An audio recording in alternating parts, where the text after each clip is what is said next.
I love All it. right, sales over. Here's the deal. Okay. We got a bunch of new clients. Yes. Other people don't get clients, but we got a bunch of new clients. Yes, we do. All these clients have sales teams, and all these clients have a process where they do some really good things and very common mistakes that nearly every sales organization I come across makes. Right. Why don't you tell me what they are and what we can do to fix them? Okay. So probably one of the most, I think one of the most common mistakes is what we call is when a prospect hits Wimp Junction. Wimp Junction. Wimp Junction, yeah. And so what happens is that instead of asking that next question or really trying to uncover the compelling reason of why it's, why their prospect is truly interested in buying their product or service, they'll take a big fat think it over. I know. Doesn't it hurt? Like I saw your shoulders. I mean, I get it. Everybody gets it. It's Right. They plan on saying it. Right.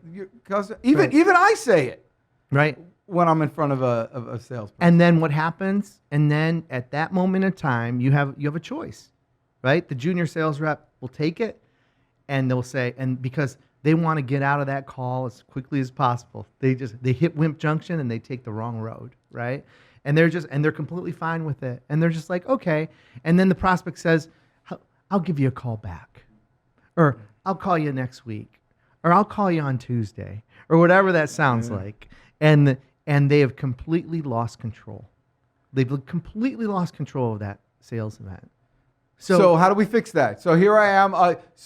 Role play. Yeah. So Crispin Cruz. Yes, sir. Hey, thanks for showing me this apple. Yeah. I really like it. It has all the qualities that you talked about. But before I make a decision like this, I gotta talk to my wife. Is it okay? I'll think it over. There we go. So right there tells me I did a terrible job in what we call the decision compartment, which means that there's another person that's part of the decision-making process.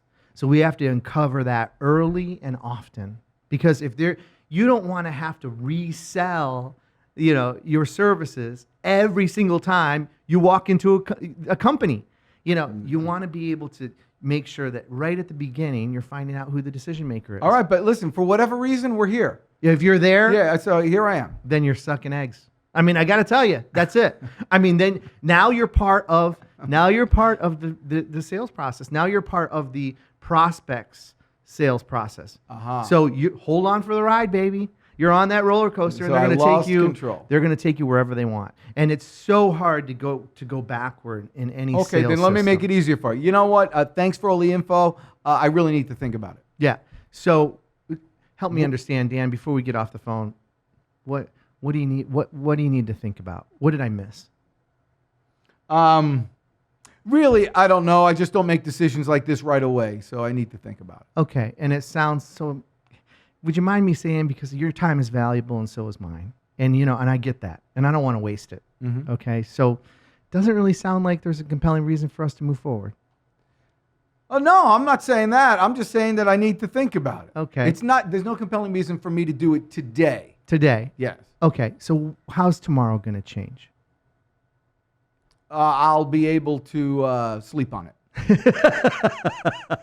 I'm being tough on you, but Yeah. these are. So I mean, if that and if this happens, you see what I'm uncovering right now. Yeah. Is there just truly isn't any, there's really no compelling reason for you to do it. Right. I mean, because if there is, listen, we go to the dentist. We got our face is swollen. The tooth is it's impacted. It's painful. I mean, how many times does the dentist say, listen, we got to pull it, or we got to give you a root canal, or something's happening and you are in tremendous pain? How many times do you say, time out, doc, what's this going to cost me? All right, time out, doc, I'm not ready to make this decision yet. I need to get a second opinion. Time out, doc, I need to get a second opinion. All right, Time you're out, ugly too. Time out, doc, I need to sleep on it. Yeah. All right, how many times does that happen? Right, because it's not compelling enough. It's not. So listen, that in my opinion, if they're not there, then they're not a prospect. And if they're giving you those what I call anti-buying signals, get out of it. Don't waste your time. There's right around the corner. There's somebody that's going to buy. So the biggest mistake is for people spending time with prospects that will never become clients. Never.